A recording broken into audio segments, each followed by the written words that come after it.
Vamos a comenzar. Primero que todo, un saludo en Jesucristo, Maestro, Camino, Verdad y Vida. Pues un día más por la gracia de Dios. Pues el día de hoy pues me han pedido que les lleve una motivación a todos los grupos más que todo de Santa Cruz, de la parroquia de San Pedro, especialmente el del cenáculo de la Virgen de la Llama del Amor. Entonces pues voy a compartir un poco con ustedes. Pues bueno, ya estaba en la comunidad anteriormente, pues he estado trabajando en algún momento con lo que fue la misión por allá, en tiempos del Padre Martín, entonces estoy un poco como familiarizado con el sector. Pues un saludo primero que todo a todos por allá, agradecerles por el momento, por la iniciativa y sobre todo por la invitación que me hacen para tratar con ustedes pues el día de hoy este tema. Y bueno, primero que todo, para comenzar vamos a hacer una breve oración para dar inicio al tema del día de hoy. Vamos a intentar meditarlo de manera despacia.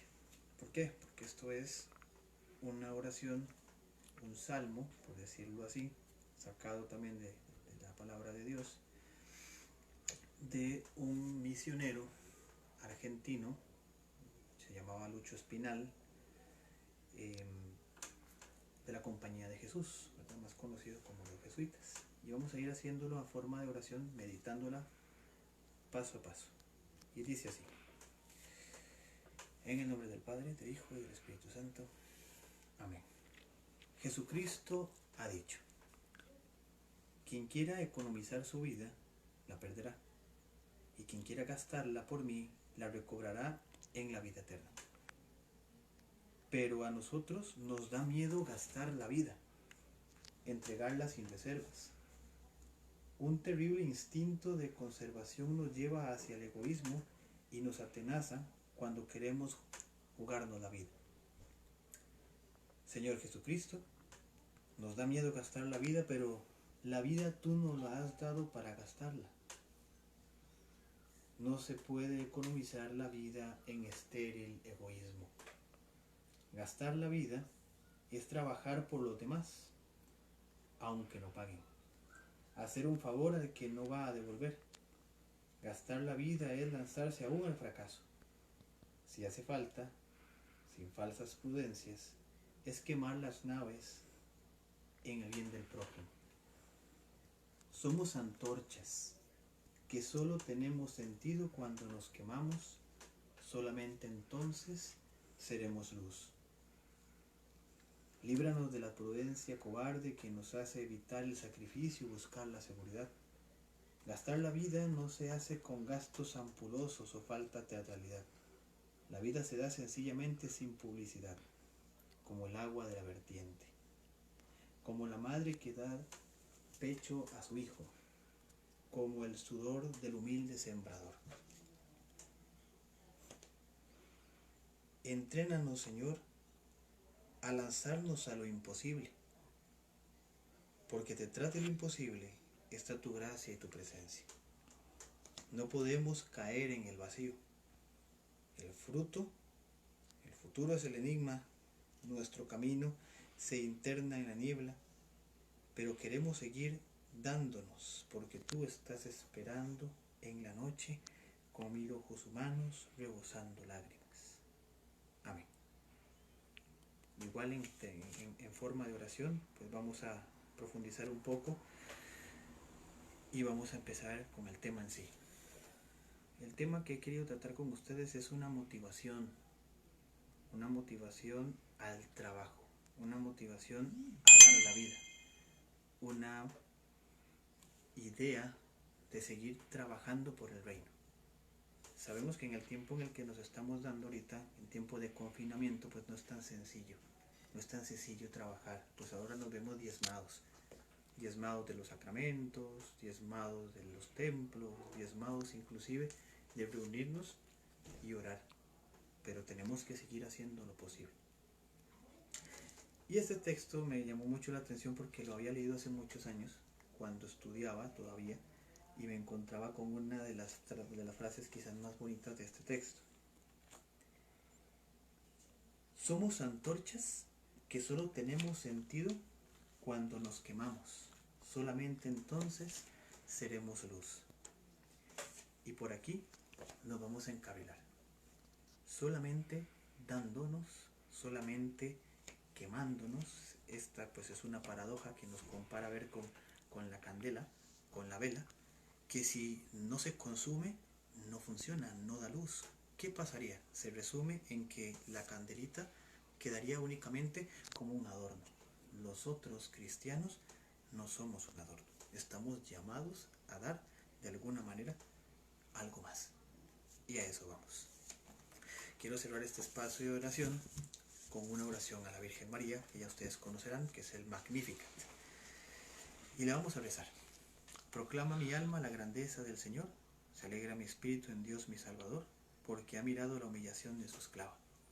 Desde ahora me felicitarán todas las generaciones, porque el poderoso ha hecho cosas grandes por mí. Su nombre es santo y su misericordia llega a sus fieles de generación en generación. Él hace proezas con su brazo, dispersa a los soberbios, derriba a los del trono y a los poderosos y enaltece a los humildes, y a los hambrientos los colma de bienes y a los ricos los despide vacíos. Auxilio a Israel, su siervo, acordándose de la misericordia, como lo había prometido a nuestros padres en favor de Abraham y su descendencia por siempre. Amén. Pues bueno, reitero nuevamente pues el agradecimiento por los que se vienen conectando, los que vienen llegando, los que les llegará pues más tarde, por la iniciativa que han tenido de conformar un grupo del cenáculo de la llama del amor.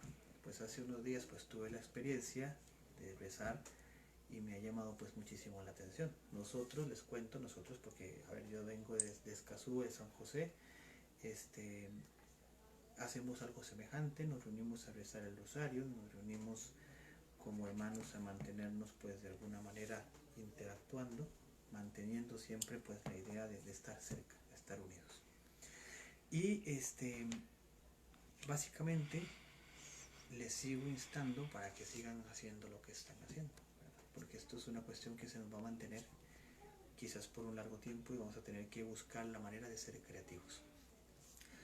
He elegido de texto iluminador la lectura del libro de los Hechos de los Apóstoles. Ya hemos venido leyéndolo en tiempos de Pascua, pues vamos a retomar un poco, pero haciendo mención básicamente en una parte muy específica del libro de los Hechos, en el capítulo 1, en el versículo del 6 al 11. Y dice de esta manera: estando ya reunidos, le preguntaban: Señor, ¿es ahora cuando vas a restaurar la soberanía de Israel? Él les contestó: no les toca a ustedes saber los tiempos y circunstancias que el Padre ha fijado con su propia autoridad, pero recibirán la fuerza del Espíritu Santo, que vendrá sobre ustedes y serán testigos míos en Jerusalén, Judea, Samaria y hasta el confín del mundo. Dicho esto, los apóstoles lo vieron elevarse y una nube lo ocultó de su vista. Seguían con los ojos fijos en el cielo mientras él se marchaba, cuando dos personas vestidas de blanco se les presentaron y les dijeron: hombres de Galilea, ¿qué hacen allí mirando el cielo? Este Jesús, que se les ha sido quitado y elevado al cielo, vendrá de la misma manera que lo han visto partir. Palabra de Dios, te alabamos, Señor. ¿Por qué he elegido esto? Básicamente, en la narración del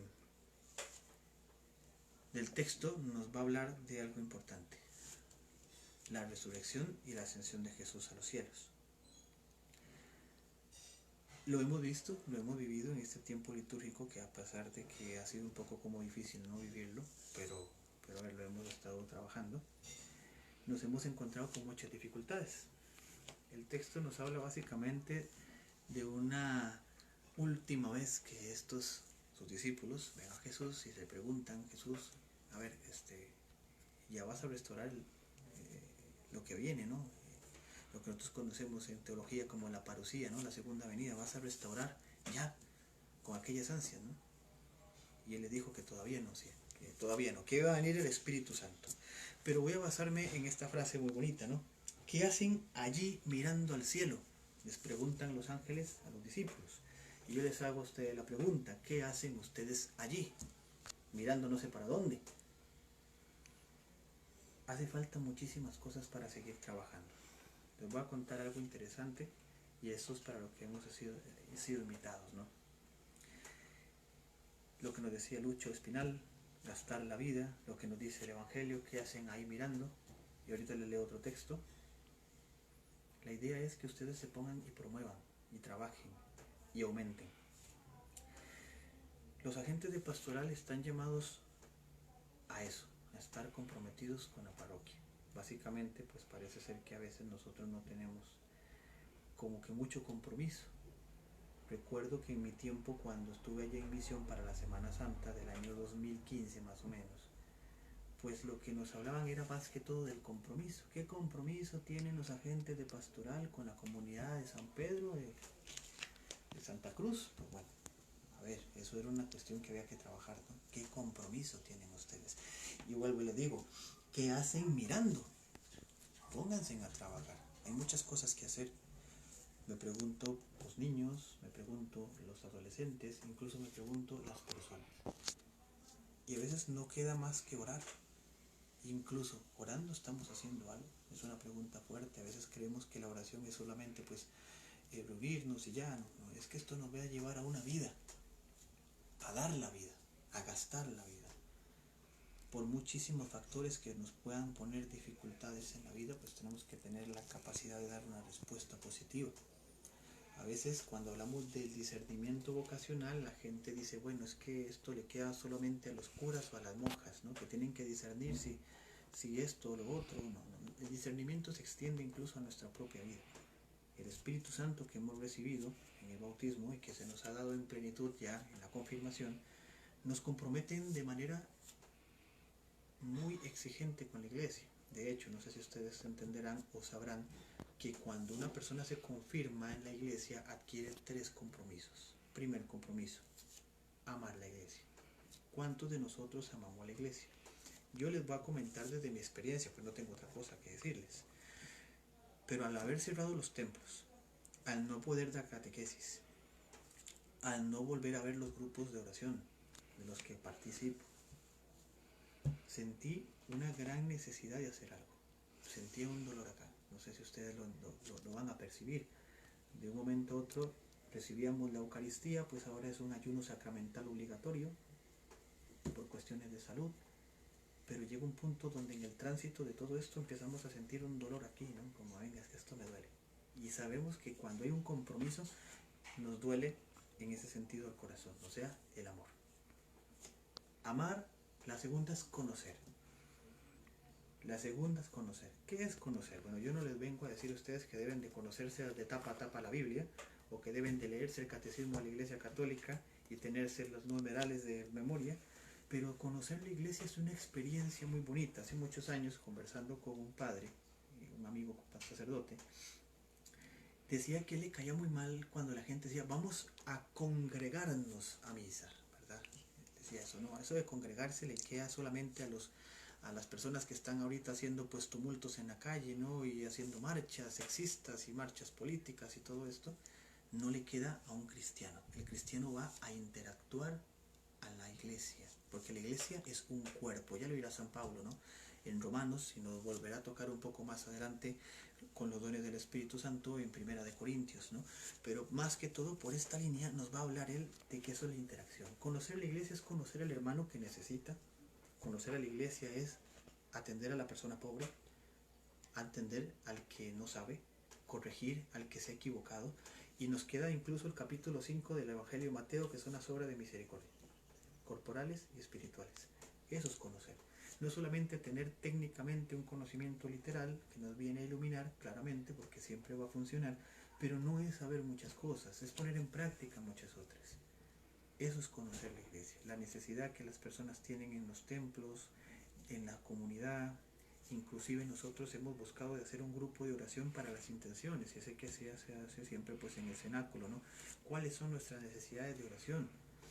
Conversando con una amistad de la comunidad que fue la que me ha invitado, que también le hemos hecho parte de nuestro grupo de oración del Rosario, le comentaba que hemos visto grandes milagros con el Rosario, ¿no? El Rosario nos ha cambiado la vida, nos ha hecho conocer a la Madre de Jesús y por ende a la esposa misma, ¿no? Que es la Iglesia.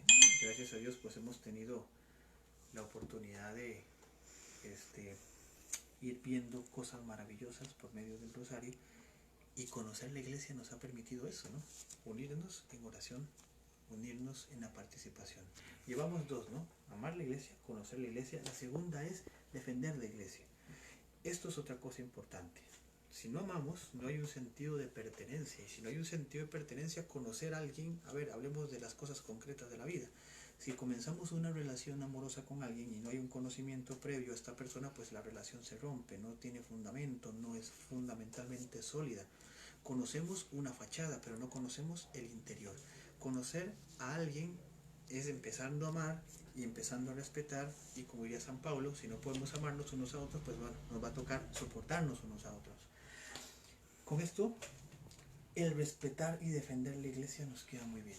¿Por qué les digo esto? Es muy difícil a veces entender esto de respetar y defender la Iglesia. Ahora, nos hemos visto asediados entre tantas cosas, pues con la aceptación de quien dice que el matrimonio, pues qué sé yo, ya se va a abrir y ya no solamente es entre personas hombre y mujer, sino personas del mismo sexo y tal. Esto es una de las cuestiones que ustedes tienen que buscar formarse para respetar, formarse para orientar. Jamás en la vida defender la Iglesia ha sido tener una contienda y pelear con los hermanos separados, por ejemplo, porque, qué sé yo, desprecian que la Virgen María es Madre de Dios. No, pero si ustedes manejan, por ejemplo, el conocimiento de los dogmas marianos y quieren una formación, solicitar formación, ¿no? Al sacerdote, a los grupos de oración, a las personas que nos pueden llevar y darnos pues un tema de estos. ¿Para qué? Para que cuando podamos conocer, también podamos respetar. Esto es muy delicado cuando tenemos que dar pues nuestra opinión personal, pues no hay nada que hacer. Pero cuando tenemos que decir algo que la Iglesia defiende, que nosotros somos Iglesia, tenemos que defender la Iglesia, tenemos que hablar desde el conocimiento de la Iglesia, incluso citar donde la Iglesia lo piensa. En este caso, pues tenemos que buscar la manera de amar, conocer, respetar la Iglesia. Pues bueno, por ahí en esa línea, pues se va yendo uno en el trabajo pastoral que se va haciendo.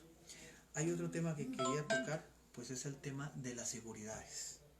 Y vengo a tocarles pues a un texto que descargué, que si alguien pues tiene la oportunidad y tiene a bien de buscar ese texto, el texto se llama Cartas del Diablo a su sobrino. No sé si ustedes alguna vez han visto una película que se llama Las Crónicas de Narnia. El mismo autor de este libro, C.S. Lewis, es el que escribe pues este texto, del cual he extraído esto que les voy a comentar, que nos queda, a ver, cabal con el tiempo en el que nos encontramos. Y dice así. Es una conversación, recuerden, ¿no?, que tiene el demonio con su sobrino, ¿no?, en este caso. Y le pregunta entonces, ¿cómo lograste llevar tantas almas al infierno en aquella época? ¿Por el miedo? Ah, sí, excelente estrategia, vieja y siempre actual. Pero, ¿de qué tenían miedo? ¿Miedo a ser torturados? ¿Miedo a la guerra? ¿Miedo al hambre? No, le contesta. Miedo a enfermarse.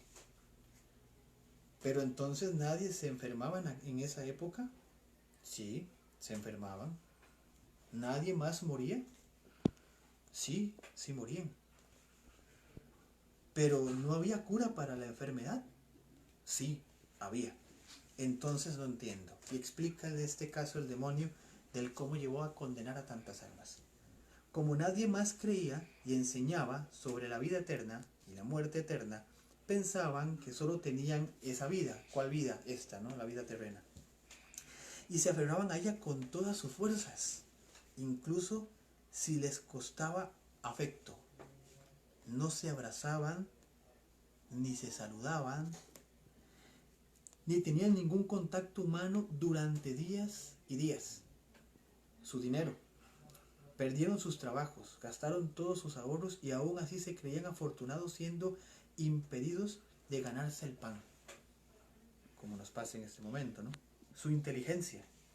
Un día la prensa decía una cosa, al día siguiente se contradecía y aún así se lo creían todo. Su libertad. No salían de su casa, no caminaban, no visitaban a sus parientes. Eran un gran campo de concentración para personas voluntarias. Aceptaron todo, todo siempre y cuando pudieran superar sus vidas miserables un día más.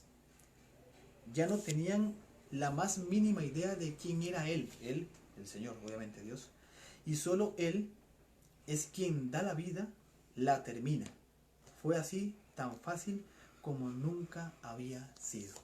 Pues bueno, les cuento, este libro de Cartas al Demonio, cartas del Diablo a su sobrino, data del año 1942, ¿no? Tremendo libro, ¿no? Que nos viene a hablar ahorita, pues, de algo muy actual. Me causó gracia porque cuando leí el artículo, pues sí me dije, bueno, es que esto es como que C.S. Lewis lo escribió como para el año 2020, habiéndolo escrito en el año 1942, ¿no? Tremendo, tremendo párrafo. ¿Y qué pasa con esto? Les decía, las seguridades. La gente ahorita pues le da miedo esto, ¿no? Gastarse la vida. Le da miedo enfermarse, le da miedo contagiarse, le da miedo saludar. Y nos aferramos tantísimo, tantísimo, tantísimo a nuestra vida terrena, que olvidamos que tenemos una vida eterna. Y no hacemos nada para ganarla, no hacemos nada para comunicarla. Yo siento que la motivación más grande que pueden tener ustedes con el cenáculo es alcanzar a muchas más personas, ¿no? Yo creo que cada vez que ustedes rezan el Santa María, ¿no? Y le colocan pues una frase más, ¿no? Que nos alcance, ¿no? Ese amor de ser misionero de la llama del amor y que este amor alcance a otras más personas. No sé en qué parte lo dicen, pero estoy seguro que sí, que lo he leído. ¿Por qué les digo esto? ¿Por qué les cuento esto? Porque la gente ahorita se aferra muchísimo a lo que tiene. Obviamente no nos vamos a enfermar y queremos que esto nos asedie ni que nos termine por matar. Pero por otro lado también hay que entender, hay gente que muere de muertes diferentemente más terribles. Y una de esas muertes es una muerte espiritual. Mueren sin Dios, ya lo diría San Pablo a los romanos, ¿no? En el capítulo 8, ¿no? Gente que nunca escuchó hablar de Dios, nadie les predicaba. Hay que buscar, y esto lo digo en palabras, si mal no me equivoco, de Santiago Alberioni, válganse ustedes de todos los medios necesarios para la evangelización. Ahorita pues este medio del Facebook Live pues es un medio que usamos para la evangelización, pero hay muchos otros más que se pueden usar para esto. En fin, pues bueno, la idea es que conversemos con más personas, que tengamos la manera de ir, de entregar pues un mensaje de esperanza, de motivación, que la gente se pueda formar más. Esto es más que todo como un encuentro motivacional de decirles a ustedes y que reflexionen, ¿no? ¿Qué hacen mirando? Nada. ¿Qué quiere decir este párrafo que leímos de los Hechos de los Apóstoles? Pónganse a trabajar. Es tiempo de trabajar. Dios nos va a dar las fuerzas, nos va a dar los medios y nos va a dar lo necesario para hacer el trabajo. Recordando también una frase que se dejó decir alguna vez el Evangelio, pidan pues al dueño de la mies más trabajadores porque el trabajo es mucho, pero hay muy poco trabajador, ¿verdad? Entonces, pues seamos trabajadores por el reino. Dejen de creer que la responsabilidad de la iglesia es única y meramente del clero, de los sacerdotes, de los obispos. Pues somos iglesia. Alguna vez dijo alguien por ahí, pues no va a haber iglesia sin cura, ni cura sin iglesia, ¿no? En este caso la iglesia somos nosotros. También Él está dentro del grupo de la iglesia. Aunque tengamos categorías diferentes, pues también somos importantes. Echarle pues un apoyo, un soporte a la iglesia que ahorita está doliente, que está sufriente, que está cansada, que tiene situaciones, etc. Y que a veces es muy difícil controlarlo, ¿no? Pues bueno, para ir finalizando con este espacio, con esta motivación, pues nuevamente agradecerles la invitación. Espero les satisfizo. Pues a veces utilizo pues muchas cosas, ¿no? Muchos libros, muchos textos. Esa es mi línea. agradeciéndole primero que todo a Dios por la oportunidad que me da de llevarles este mensaje, que bien que mal, largo o corto, pues va sintetizado en que podamos trabajar, en que se pueda hacer un gran trabajo pastoral, ¿no? Que siempre puedan invitar a más personas al rosario, que más personas se unan. Mi preocupación siempre van a ser los jóvenes, porque por esa línea trabajo yo, pero venga, hay jóvenes de 84 años, diría San Juan Pablo II, ¿no? Que hay que ir a rescatar en aquella tierra tan hermosa de San Pedro, que como le digo, por allá estuve hace unos cuantos años y sigo estando yendo por lo menos una vez o dos veces al año cuando me toca ir por allá a Guanacaste. Entregarles pues mi solicitud de oración, ¿no? Siempre pido porque también pongan en sus oraciones pues a este servidor, los proyectos que también tenemos un grupo del Rosario que es motivado por jóvenes acá en este lado de San José, y pues hemos visto que hemos pescado muchas almas, ¿no?